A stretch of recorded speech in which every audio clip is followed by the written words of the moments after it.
This week on the Push Pull Legs podcast, we talk about brainworms and 3 things in nutrition and training that coaches tend not to implement very well. And 3, 2, 1. Bonjour, Daniel. Hey guys, welcome to the Push Pull Legs podcast with myself, Dami. And je m'appelle Tom Hall.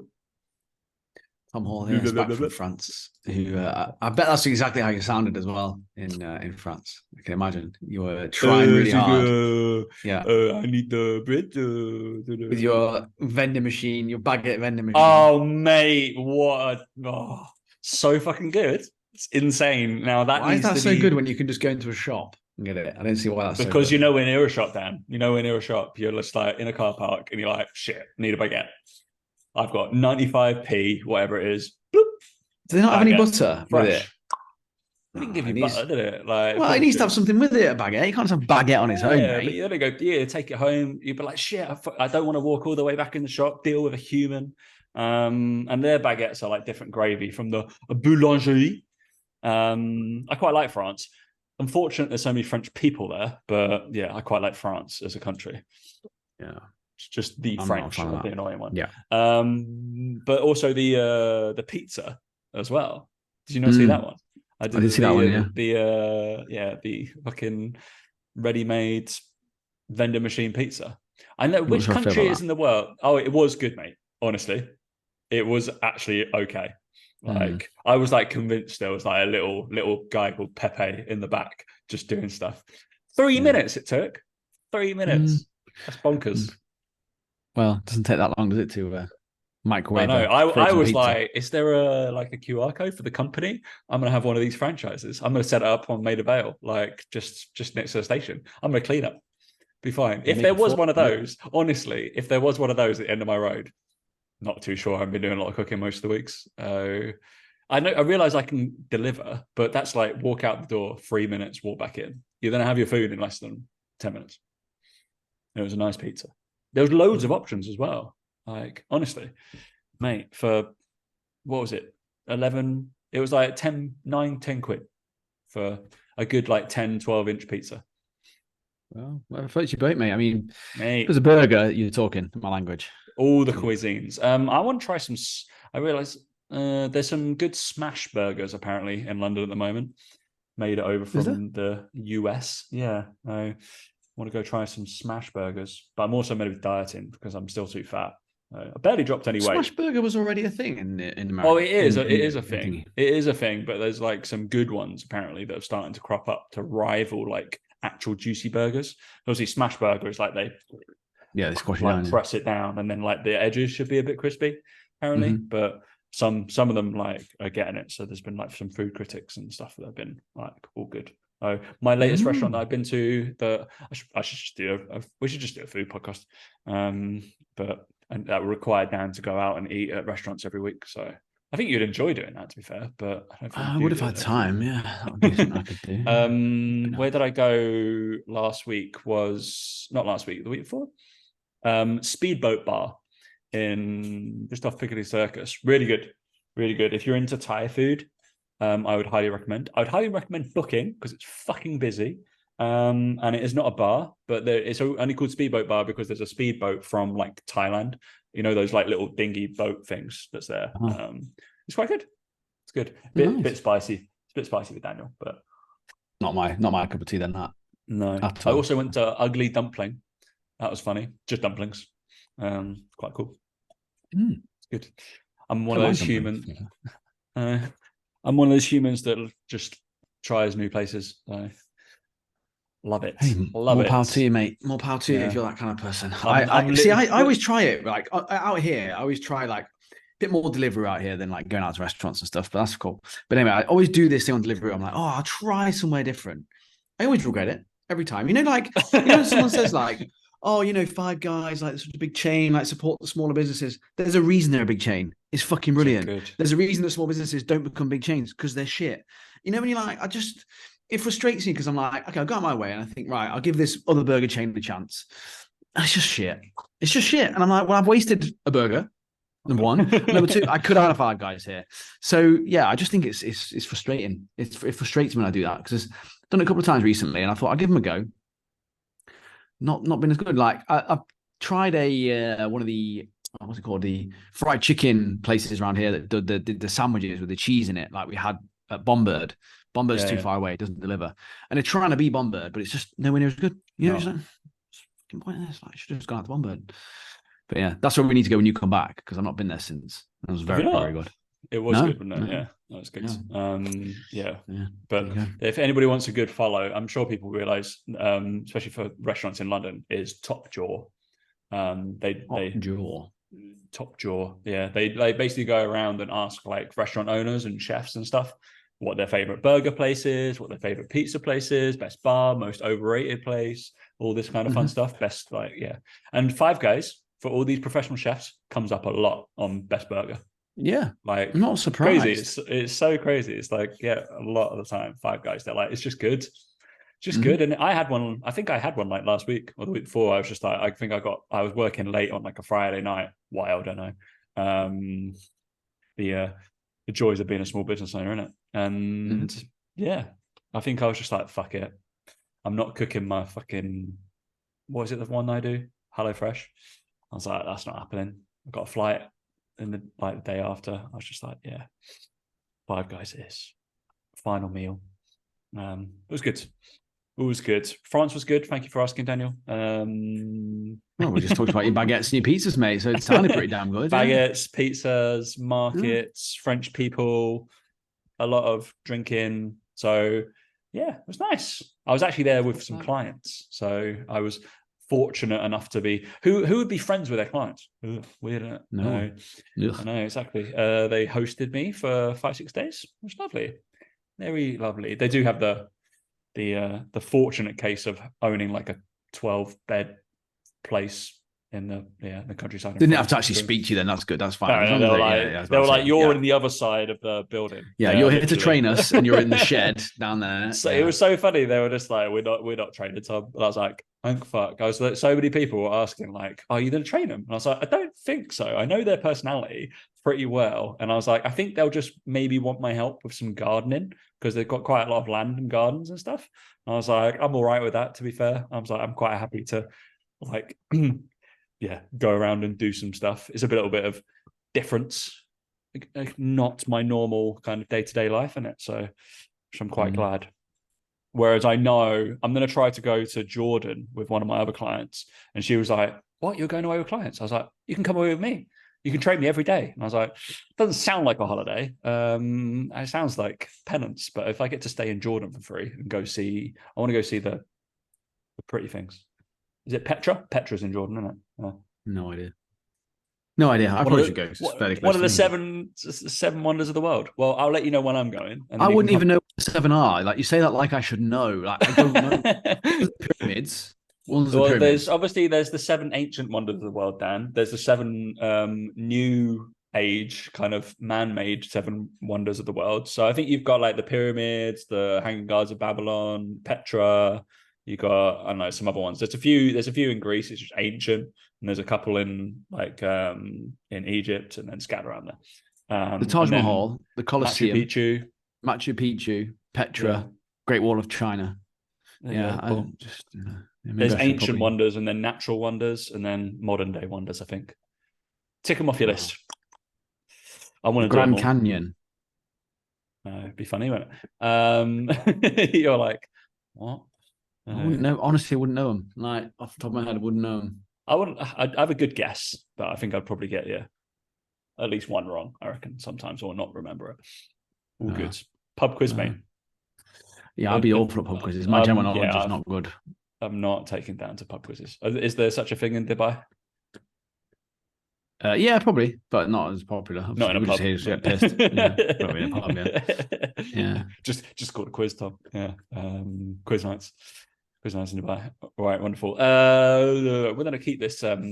We obviously talked to general speaking of like Dan's way of life, talking about business. So we're not going to talk about personal training business today. Fuck that. No. Every now and again, it does get boring. Sorry, guys. So I think we're going to talk about some training, some nutrition, and I sent you a link, Daniel, because You I did, found this yeah, crazy. Tom. Yeah, that is Fucking mental, isn't it? bonkers. This is going to be our leading story. So it's popped up on my thing today on my phone, and live worm found in Australian woman's brain in world first. What the fuck? I mean, yeah, literally, how's that happen? I mean, can you imagine? The woman, it says the woman, 64, had for months suffered symptoms like stomach pain, cough, night sweats, which evolved into forgetfulness and depression. She was admitted hospital in late January 2021, and a scan later revealed a lesion within the right frontal lobe. But the cause of the condition was only revealed during a biopsy in June 2022. How are you hearing about it now? Fucking crazy. I pulled it out and it was happily moving. like what kind of worm is it? Just a weird. It's not an earthworm. Makes you feel weird, doesn't it? It makes you feel weird. I I don't know. like It that feeling. make you feels like that something's gone in. Like Yeah. I was in a really like rural place in France, and like every night I'd go check around like places for like bugs and shit. And anything I didn't know what it was, I killed it because I was just like, there was like millipedes that were like crawling around. I was like, that's dying, unfortunately. I don't mind spiders because they tend to just stay there. But yeah, apart from some of the creepy crawly ones. I'm the same. Yeah. I hate all that shit. So. Yeah, not for me. That not for me at all. I'm not. Yeah, biggest thing, creepy crawlies. Bleh, bleh. No, don't like it. No, get it out. Kill it with fire. That's fine. I've actually like whilst I was in France, I made a game because it was like 41 degrees for like 2 days, and we were just like spending a lot of time at the pool. And the thing with the pool, wasps abundance, like because wasps getting too hot for them and they were coming down to drink. So we've made a fun game of drown the wasps nice. with our squirt gun things. It was really good. Both my clients are like in their mid-50s, but they had fun and they were loving it. They were like, we're killing the wasps with the nickel. I was like, yeah, do this for a couple of hours. Just we're kind of like hunting around. You would have loved it then. You were like, what am I doing in my life? But then realize you feel like some sort of assassin. That's they realized it was actually pretty fucking cool. So yeah, and I was like, I hate wasps, and this is a great thing to do. So yeah, get them skimmed. But yeah, fucking hell. Suffered symptoms like stomach pain, a cough, and night sweats, which evolved into forgetfulness and depression. Jesus, from this worm or like from the other shit. Mad, isn't it? That. No, not for me. There's always that. For me, Was there always a tale like going around school with like a spider? It was how many times like a spider might go like crawl into your ear or go into your mouth. Like aren't you meant to eat like 8 spiders in your lifetime or something like that? That just crawl into your mouth like in the night. Don't want to know. I've definitely eaten a few flies in my life. Like just just like get in there. So it's just the whole thing of like when a fly, like one of those little tiny flies goes in your eye and you don't get it out and you're like, where's that gone? Yeah, like oh god, that's just gone somewhere. Worm, do you know what I mean? It's like gone in. Like, it's somehow reproduced. That's the fear, isn't it? That's the fear, I think. Never mind your sharks or your whatever's. Like, do that. Have you watched Deepest Breath yet, Dan? I haven't, no. Oh, mate, you need to watch that and we'll do a podcast on that. Fucking hell. I think you'll enjoy it. You'll think it's freaky as fuck, but yeah. What's it about? Yeah. It's about free diving. These bonkers fucking people that like dive to 200 meters down. Bonkers. Yeah. And like hold their breath for 10 fucking minutes. That is bonkers. Yeah, it's about two people that do they survive or do they not? And you'll love one of the mad stats of like free diving has more deaths in it than or more attrition rate than Mount Everest, climbing Mount Everest. Oh, really? Not a sport I do. Just like no, not at all. And you like, mate, you should just watch the first like 2 minutes of it and you're just like, what the fuck are they doing? Why is this happening? Why do they keep doing it? This is madness. Because one thing that comes part and parcel with a lot of freedivers is they get nearer the top and they just pass out and they have to be resuscitated. Like, it's fucking crazy. But, mate, I would highly recommend watching it. Slightly biased. One of my clients is a producer on it, but yeah, go watch it. He was like, fucking watch it. It's really good. It's got really good reviews. So, all right, Dan, we'll training nutrition. So I came up with the topic because of my outrageously large brain, Dan. Got thinking about this, didn't I? Definitely didn't just think of it in 20 seconds before the show, did we? Of course not. No.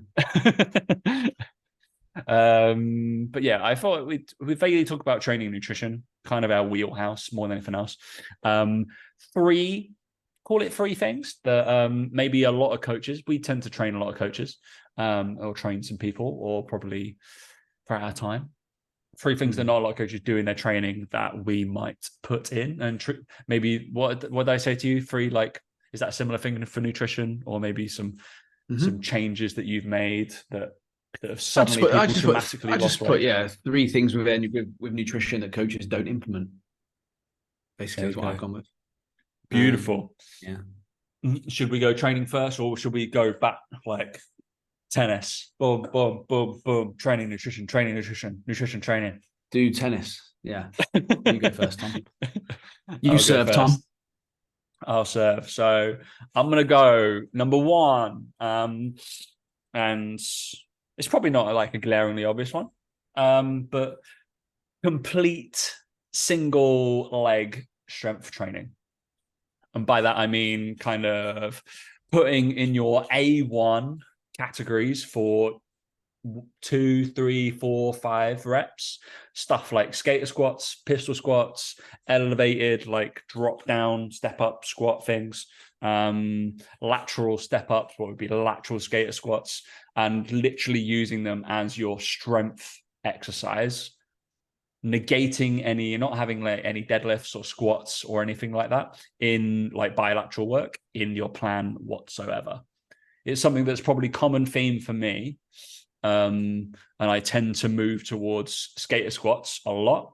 And a lot of, I think are they step down box squat kind of things?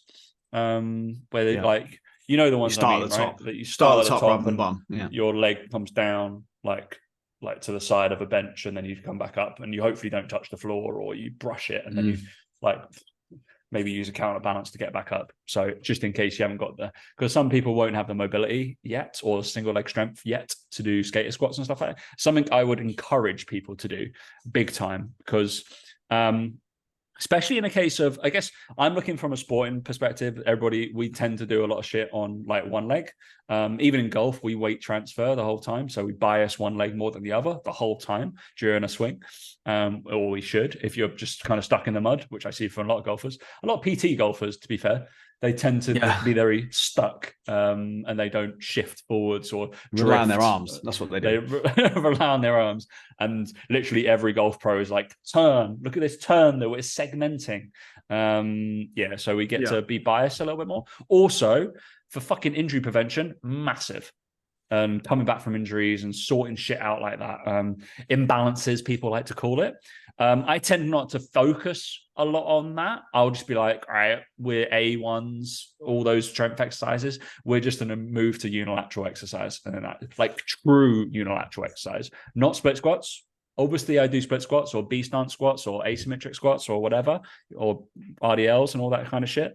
But true unilateral exercise where the other foot is off the floor. So I'm talking like single leg RDLs, which would make it a comeback in my training a fair bit. Or it would be like skater squats. I always buy skater squats over pistol squats, just because they look more like deadlifty kind of things more to me. So people tend to be able to do them quicker. But yeah, they don't look quite as cool, I don't think. But people think they've just fucked up a lunge. But yeah, basically, if anybody knows what skater squat is, Google it. I still see people doing forward lunges, and it still really hurts my eyes, Tom. It's so annoying. I saw one of my clients. She's trained by someone else. I just coach her with her business stuff, and she coached by someone else. She posted a training today, and she tagged the coach that she's working with in it, which was not a surprise when I saw who it was. And she's like, "You're just doing forward lunges, and they just don't look good." And I'm like, have we not progressed on from this yet? Like, are we not good enough coaches yet that we know this is just a completely redundant exercise for everyone? Like, come on. Don't know. I just feel like this day and age, I'm like, it just tells me a lot about that person's knowledge. Yeah, like, and me from like maybe a sporting background, even like I would use it in a warm up, literally, if they're doing like around the clock like lunges or something like that, or around the compass, think like northeast, southwest, so they're going all around their hip. That's about it. I wouldn't fucking load them. I don't know the last time I've loaded a forward lunge. I think like you said there, force absorption and jumping forward on one leg and doing all that. I mean, that's cool. I'm fine with that. Like, I've got no problem at all with the. But this is a woman who doesn't play sport and is just looking for body comp changes. Like, you know, and just like, nah, just don't get it. But yeah, I just feel like things don't change. But anyway, one of the things I've got 3 nutrition things that coaches don't implement. Kind of related to nutrition. I'm gonna, as we go through, I think a couple of those relate to more the coaching side of stuff than maybe the actual nutrition stuff. Cool. The first one is that then don't be aggressive enough with their decisions. I think a lot of people come to coaches for results. And I think coaches are so quick to talk about sustainability of dieting, or they're quick to talk about, you know, making sure you're in a lower calorie deficit and you offset hunger, and you know, you all these sort of fit everything within your life, all this sort of stuff. And I think that there's a bit of a trick that a lot of coaches are missing, where it's actually like one of the best things to get buying is results. So you actually can put someone on quite low calories to begin with and be quite aggressive to see results and see them change quite quickly. Some people actually want that. I think not enough coaches are asking their clients what they want out of things. And because I think they're scared of being lumped in with a whole crowd of like, oh, fast fat loss is bad. No, fast fat loss is motivating, for one. That's why people want it more than anything. It's more a case of like, if you can educate someone correctly, you can coach them through it correctly, and you can identify with them that actually the speed of this fat loss can't continue, but it can start this way. And it can get, again, it increases buy-in, increases them into the, increases their motivation, and increases the chance they're probably going to stay with you because they're seeing results quite quickly. I think a lot of mistakes coaches make is that they do this softly approach. People are 6 weeks into coaching and not really seeing any weight loss. It's kind of like, well, what am I here for? Why have I signed up? Why am I bothering? People are actually prepared initially at the start to go through some hunger, to go through some pain, like not bad pain, but that element of it should be, you should be hungry on a diet, right? People are expecting that to a certain degree. And I think that too many coaches are airy-fairy with their approach, and that people actually don't get what they've signed up for straight off the bat. And I think that actually a lot of coaches could do it in reverse, where they actually kind of try and set them up and prime them before they kind of go into fat loss phase, which is fine if that's what they really need and that's what you've identified with them and talked to them on the phone about. If someone comes in and they're like, oh, I've got a holiday in 12 weeks, I'd like to be lean for, don't wait till week 10 to drop them to low calories. Be real with it. Again, obviously based on their experience level and all these sorts of things, right? But I do see it a lot. Is coaches are too scared to be aggressive with their decisions and actually make people suffer, for want of a better term. It sounds a bit harsh saying that, but same with PT. And like, you know, we've seen a lot of PTs go too far one way where they just smash someone in their first session. Okay. But I also see PTs like add on 2 kilos a side to someone's squat when they can clearly do 10 each side extra. Like, what are you doing? Get them there quicker. Like, why are you fanning around with this? And take it slowly. And yeah, I think some coaches might do it they think they're doing it from a good place. I think some other coaches do it from a place of like, if I keep the client longer, it's more money for me. And it's like, I don't know what the reasoning behind it is sometimes, but I know for us, we've always been getting the result and like, they'll be good. That's one thing I think I see a lot. Yeah, I'd say so. There's always one thing that it's tricky from like a training perspective. If I was going to relay that, it's like hard to weigh than if you like, say you got 12 weeks to prep or whatever, I would tend to, everybody gets the same thing, shock, for the first 2 weeks, unless I know your training history. But then after that, it'll be like full. Within 8 weeks, I make you do a testing week. And I'm like, I got to have some numbers. I don't care what you've just been lifting for 8 weeks. I haven't learned that much about you. I've learned about technique. I haven't heard whether you can push yourself. I need to see whether you can push yourself during a test week or something like that. Because I'm not going to be there going, yeah, let's fucking move. Let's go. Like I'd like to, all of those things. But yeah, there's a certain level of, some people are able to get themselves up for it, get really excited for it. Some people get way too nervous and get in their own head and then just bolt. And they're like, oh, I'll push it we can do it next month, right? I'm like, why? It's like, it's just a regular training week. Make time. I was like, you knew about this signing up. I was like, I always do it within 8 to 10 weeks. Always. And guess what? You'll repeat it in 3 months. But yeah, that'll be about not being soft enough, right? So yeah, and able to get that done. There are some people I have to rein back in. 100%. And I know he's going to be listening, David. Yeah, I have to rein back in. Yeah, I think with training, I think it's definitely less of a thing with training. it's definitely more of a thing with nutrition. People are worried to do that. And again, before someone straw mans me, obviously the right time, the right element, all that sort of shit, right? Obviously. But I think there's plenty of coaches that they know that their clients are ready to do that and they still don't. That's the thing. Yeah. Oh, have you started? I've just been looking at my t-shirt. Have you started watching Ahsoka? No, I don't watch any Star Wars, Tom, except for the films. You know this. I don't watch any of the little series that come out. I don't have time. I wish I did, but I don't, Tom.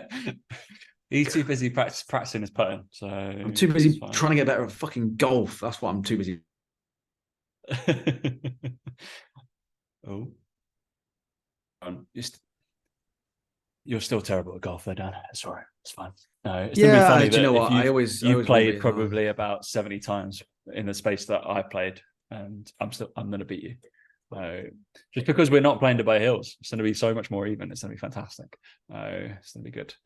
Yeah, I didn't beat you at Dubai Hills last time, did I? Did you not? I don't think you did actually. Yeah, I feel like you beat me at Dubai Hills, mate. I feel like, but I think this time around the handicaps are going to be different because my handicap now is going to be where yours is. So where mine is, yeah. Well, it might be, it may not be. We'll see by then. I mean, it's a long way off yet. But me and Alex we've got a pairs competition at the end of September that we're going to enter, and by then my handicap is going to be the worst it's been for a long time. It's like just timed perfectly. Like I've got about 16 rounds to fit in. Where I've just been absolutely shit. Silent things. You just be like, yeah, I was preparing for this tournament. Yeah, just trying to get the handicap all the way up. Yeah, it's fine. That's what people do. All right. That's what they do. Number 2. Again, I'm going to be quite biased on this. Shit tons of jumps. Jumping. Not enough jumps, hey? Well, I'm going to put this into caveat. I'm going to say power. Power-based exercise. I agree with you.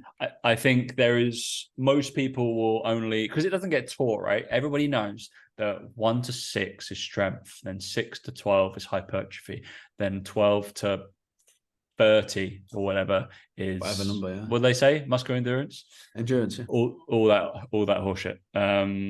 Yeah. I think you'll actually find, Tom, it's actually 3 to 6 is strength, 8 to 12 is hypertrophy, and 7 is nothing. Oh yeah, 7 doesn't work. Remember that? Yeah, no, sorry. 7 doesn't do anything. Remember that. You wouldn't have thought that I have like done all of the lectures and then remember that 8 to 12 is I think 8 to 12 is hypertrophy, and then it's 15 plus is muscle endurance. So again, 13 and 14 don't do anything. Don't exist. So, correct. Yeah. So yeah, always bonkers, isn't it? That.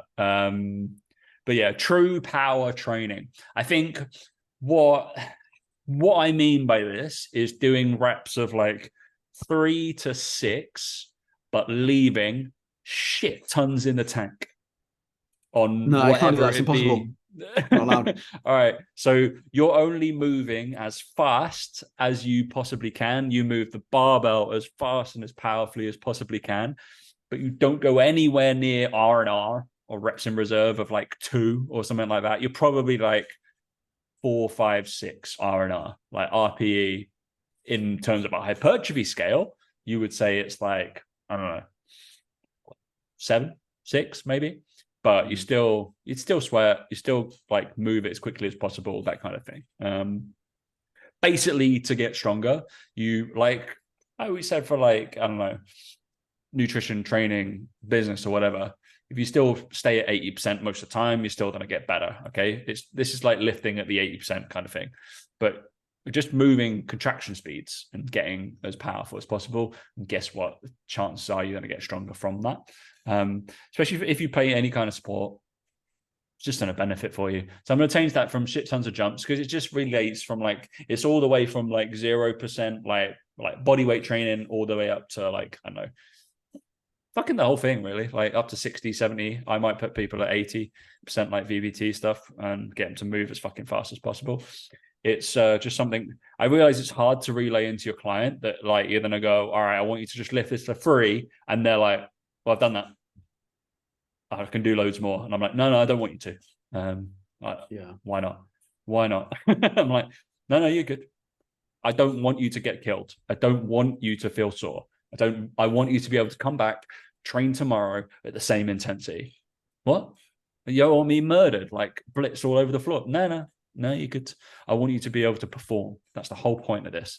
And you're going to gradually get better, and you're gradually going to lift that bar quicker or lift a heavier bar at the same speed. That's all it is. Yeah. Crazy. So I think it's crazy. That's a different way of progress. Kind of relates into my last one, but it's only because I use this. But yeah, power-based training would be my one. Because yeah, people, I think I still see fucking people's writing lat pull downs at 70% of their 1RM training or whatever. I'm just like, why would you write that on a plan? Stop writing it on a plan. No one cares. No one cares. Little nugget into my training. I don't really care what you lift past your A1 and your B1 exercises. Shock. I look at those most of the time in weekly check-ins, and I'll like scan through the others. I'm just like, it's all right. It's fine. As long as you tried and you did it, it's fine. I want to see those ones go up. That's it. Yeah, crazy. I think people get too bogged down in those minutiae exercises or killing themselves or like, I need junk volume, stuff like that, which is fine. But go do that in like safety. Like do 10 press-ups, like 5 pull-ups, 15 bodyweight squats, and some light assault bike stuff. That's your volume. I'm absolutely fine with. Yeah. Get like fast. You said, it's that junk volume in it. It's just like many people do it. It's the junk volume that kind of stagnates progress. It's the whole zone 2 argument as well right now, right? So very rarely, like I said, if anybody has gone and watched my results base, I did a complete summary of my aerobic combine, right? And I was like, that's the only fast 5K I'm going to run for the next 2 months. The only one. All the rest of them I'm going to do disjointed speed work, which I'm still going to have a lot more in the tank, or zone 2 work, like long zone 2, zone 3 work. I'm not going to go and test myself and try and kill myself again. And I think a lot of people think that in training, they need to go to that almost failure mark a bit more than they should. And power training is just leaving a lot in the tank. Cool. Over to you, Daniel. So next one I've got is, again, but this is obviously geared towards nutrition and online training, but allowing their clients to send video updates. Not enough coaches allow their clients to send video updates. Do they not? Oh, mate, no. You might think it's really? Yeah, it's obviously I'd say in terms of me and you, I'm a relative noob in the world of online coaching and stuff like that. But yeah, it's just standard. No, they just get them to form. They just get them to fill out forms. So they just get them to fill out a type form, or they have a check-in form, like a Google form, and they just do everything through forms. And it really doesn't allow you to create a very good client-coach relationship that enables you to maybe be more aggressive with calorie drops and stuff like that, like I just talked about. I just don't feel like it helps either end. I don't feel like it helps you as the coach create a good relationship that's going to lead to long-term success, business relationship, client-coach relationship. I just feel like it's very transactional. It's very much a case of you send this form, you get this feedback, you change this, you do this, and it's all based around. And what they do is they start looking at the form and they go, if I fill this in and I say this, my calories are going to get dropped. I don't want that, so I'm not going to say it. You get that element of they just say what you want them to say in a way. And I just feel like it's a really poor way to get information out of someone, to get the right information across, because people will just write, yeah, fine. Anything you need to ask me this week? No, all good. All that shit. And anything you need to add? No. It's well, I bet there's loads. You're just not saying it for whatever reason. You just don't think it's important, you think it's relevant, all that sort of shit. So that is one of the biggest things that not enough coaches do, is getting to know their client, through video updates. I'm going to combine the third one actually to this one, because it's kind of similar. Fucking hell. Well, no, it relates to it. But talking about things with your clients that are outside of fitness. So talking to them about stuff that is unrelated to fitness. And again, getting to know them as a human being, understanding. I spend some of my updates with clients talking about golf. Surprise, surprise, right? And I know. I enjoyed one of them. I've been chatting one of my to clients because I was just that absolutely killed me. I'm not talking to him about golf ever again. But yeah, it's this whole thing of you really have to do this, and that's part of the thing of in-person PTs. You spend the hour, guess what, talking about life outside of all the other training stuff you're doing. You talk about life, and I think online coaches just don't do that enough. They just focus on the training, and when you realize as a PT quite quickly that people don't come to you just for the training. You realize that so if you're a good PT, you realize that so quickly. They come for the social, they come for the improvements, yes, but they actually like you. They keep coming back because they like you and they like spending time with you. And you have to create the same ambiance, should we say, because Tom's been in France. Say it like that. With your online clients. Yeah. You gotta do that, like that. You have to talk about things outside of fitness. And this is where a lot of coaches don't manage to do it, because they don't do video updates. So they don't have the opportunity to do that. It's just all done on, not pen and paper, but you know what I mean? Forms and, just text. And I just don't feel like you really get that connection. What a really cool niche if you did like pen and paper training. So literally like you had to, someone's got to do that. So as a side hustle business or whatever, as part of your coaching service, you can like call it like pigeon coaching, something like that, and you're sending it via like pigeon mail. And you'll get your plan in the next 2 weeks, and it will all be handwritten. You have to charge a bit of a premium, stamps and all that. Yeah. So, but yeah, you send that, and then they have to send their update via that. It'll take a while to get progress, but novel idea. Yeah, a good idea. It's very niche. But yeah, so those two things combined really is like, look, video updates, they're pretty vital. And then the second thing is then, talking about things outside of fitness, because what you find from that is on your video updates, when you allow people to do that and you talk about stuff outside of fitness, you start to notice what things are actually affecting their decision-making, their behaviors, their ability to stick to a plan, because you know their life outside of fitness, you know what's going on. Plus with the video updates, what happens is a lot of times is clients go off on tangents and they think it's unrelated. They don't think it's important, but it's actually going to inform your decision-making, which they wouldn't have written on a form. They'd have just said, for example, busy week this week, but I'll be okay. Then you do a video update. The same video person may have said, I got really busy, stressful week this week. Got a deadline with work on Friday. Probably going to go out for drinks after and celebrate because we've got sales targets to hit. If we hit the deadline, we hit the sales target, we'll probably have a bit of some drinks. And then, the missus is having to go at me because we've got to go to this wedding on Saturday. It's a bit of a fucking minefield. I don't really want to go. It's just the missus's mate. We're just going to the reception, but I'm not really bothered, blah, blah, blah, right? All of a sudden you get an idea for the headspace this person is in, where they're like, well, they may overeat and overdrink at the weekend, and you can make a plan for it. Whereas if they just put, a bit busy, got a wedding at the weekend, but it'll be all sound, I'll be okay, you wouldn't have the same response without knowing all that sort of stuff. And again, celebrating work events and things like that. I just think it's really, really important that, and again, coaches don't do it because it's more work, it's more effort. So coaches don't do it. I can't bother that. It's too much like hard work. But then they moan that their clients don't stick around long enough and they don't get good results. It's like, well, there you go. That'll be the reason why. I truly believe you get out of it what you put in. And I think with that, it's something that not enough coaches are doing. Is one, genuinely taking an interest in your clients outside of fitness, and two, doing video updates with them where they send you a video and they open up to you and talk about their weeks, talk about their problems and pain points and all that shit, so you can help them. There you go. Boom. All right, last one back to me. I did write VBT, but I feel like it's still very niched, still a lot of people learning about it, and it kind of goes into power. If you want to talk about VBT, come chat to me. But I'm going to do a little bit more nuanced. Probably something that I've still beat the drum on is having other days, dividing your week differently, other than upper, lower, push, pull, legs. Having a focus instead, and just thinking outside the box on certain things. And this will relate to the rep range thing we just said on the last training bit, would be power. You have a power-oriented day. So you're going in, you've got to feel I've got to move shit quickly. Strength. All right, I'm going to have a strength-oriented day. Cool. Or like lower limb unilateral day or something like that. Or just think outside the box in terms of training splits. And it's not outside the box, I guess, for what we do in terms of peaking someone for events, or where we like, especially when I know they've got to be like competing, for example. For example, Dan was talking to me about he played shit at golf. Shock. But he also said the day before he had the heaviest gym session he had in a while.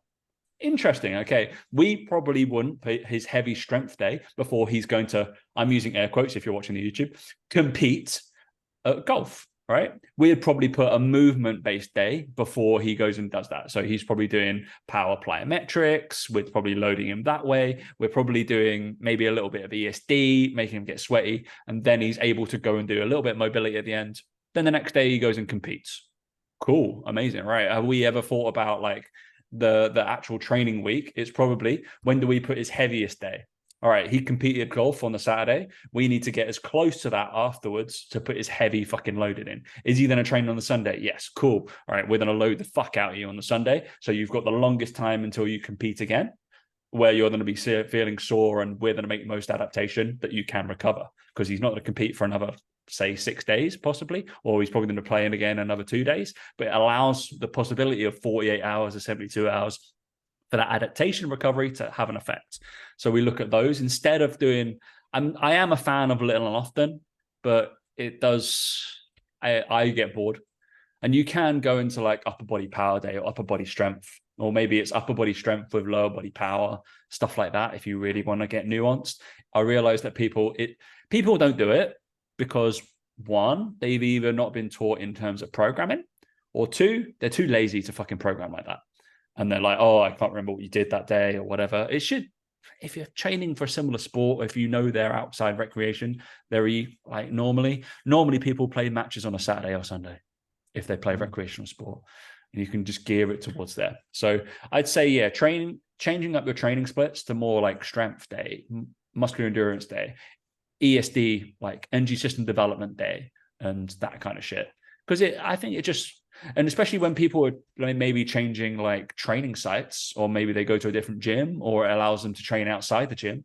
So if you're on my email list, you know this, you can, if you're not, go in my fucking Instagram bio and download a football plan.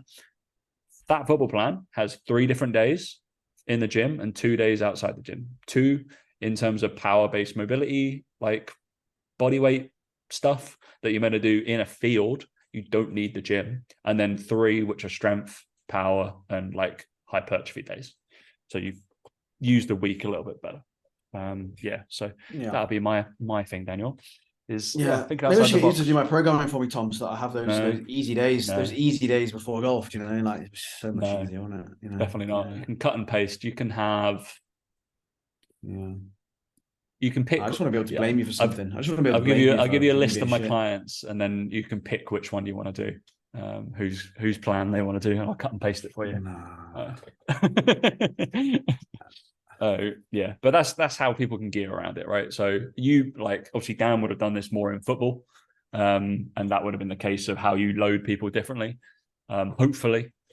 But obviously we were beholden to the other fucking coaches quite a lot. Like, you see Ten Hag last week, he literally came out and said Man United didn't run enough against Tottenham, so he brought him in to run the equivalent of a game on the Sunday instead. It's fucking stupid, because he was just like, no, you need to, I guess it's a mindset thing, and like you're meant to be doing it, but all right, just bring him in. It's just dinosaur. I would just bring him in and like just make him do something tediously boring.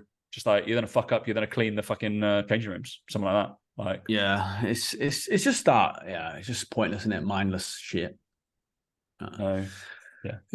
I'm glad I'm out of it, mate. To be fair, fucking hell. Grit and graft. That's what they're teaching. But but it's the kind of thing that we always said exercise shouldn't be punishment. They should want to do the exercise. They should want to get better, and the exercise should get them better. So it should never be used as a punishment. We were taught that in sports psychology. But that's the difference between like in like rugby and Olympic sports. These guys are like top fucking researchers and lower paid than the football guys, but yeah, that's why people like us leave football, because unfortunately it's still run by footballers. Unfortunately, they're getting better. I just think that this, like, I'm on a tangent now, but the sports science of football is just like, they can't be enjoying their job because they don't influence anything. Like, you look at that at top level United, they're bringing the players in to run them further. I mean, oh my god, literally, like, I think it was 1980s. Why don't you? It was like 16K they had to come and run the day after. Just make them run as well. It's just like, so as a team, that's what, about 1.5K each. What's the fucking point? It's nothing. No, I think like each player had to run 16K. I think so. Yeah, but the whole team was 16K short. That makes no fucking sense. It's just like, all right, you're gonna go do it. So idiot. Yeah, moronic. Idiot. But there you go. Yeah, Man U. Been done before at Man U, isn't it? But I don't know. I don't think you'll catch, like, I don't know, Pep doing that, or Arteta doing it, maybe. But who knows? He's got the big bucks. He's getting paid the big bucks. Who are we to say? Nice, mate. That was a little different. Less business talk. Yeah. Good. Any other business, Daniel? Not from me. No. No, not from me. Not from me. Well, we almost in September, so it's exciting, isn't it? Then, not really. Yeah. There's nothing crazily happening in September, is there? I just hope it cools down for me. That's about it. Yeah, starts cooling down for me as well. Well, it's not hard, is it? Starts getting freezing, mate. I'm just waiting for the next crisis to come out, and in the papers from the UK, what's the winter crisis going to be this year? What are they going to make out of something? Could there be one? Who knows? I'm just not looking forward to all the triathlon training I have to do through the winter. Hey, yeah, but you're choosing to do that, so you're an idiot. That's your like the swimming, because I've been enjoying swimming in the outside Lido. Yeah. But it's bordering on too cold now. Like it's like it was 18, 19 degrees yesterday. And like as soon as it drops below 17, 16, it's advised to wear like some light wetsuits and stuff like that. Well, the pool here doesn't actually have anything heat in it at all. And it doesn't need it. So it's just 36 degrees all the time, I think, pretty much. So yeah, see, like that was what it was in France last week, and it was like boiling. I was like, fucking hell. But if I swam in that, I'd be fucked because I'd be too hot. I'd be blown. Can't win, can you? No, I'm not looking forward to the run. The runs are going to be disgusting. I hated like running at football when it was cold. I didn't run very much, to be fair, but like messy. Let the game evolve around me. Remember a forward, mate. Forwards don't run, do they? Everyone exactly. No. Yeah, but I'm not going to enjoy that. Just going out for a gentle plod for like whatever my recovery run for like 45 minutes to an hour, just to freeze my nuts off. It's quite nice to listen to podcasts and stuff like that, but Jesus Christ. Have fun, mate. You'll do well, I'm sure. I know. Sorry, I'm going to drag Dan out for some 5Ks when I'm out in Dubai. Be funny. Good luck with that. I'm going to have to do them. So, because I'm not going to do like my 2K swims in the pool on your like development. That'll be a lot of turning. I was about to say you'd be turning a lot. Probably what? What would it be? 100 times. Yeah, it'd be 100 times. I reckon it's about 20 meters. Not doing that. Or I just swim the perimeter. Just get it constantly. So it's all right. Mate Isabel, come with me. She'll be like, Uncle Tom, this is awful. I'm not doing this. No, just go home. No. Yeah, she would sack it off straight away. She'd get upset and then run off. All right, guys. Thanks for watching and listening. Guess we'll catch you next week. See you later.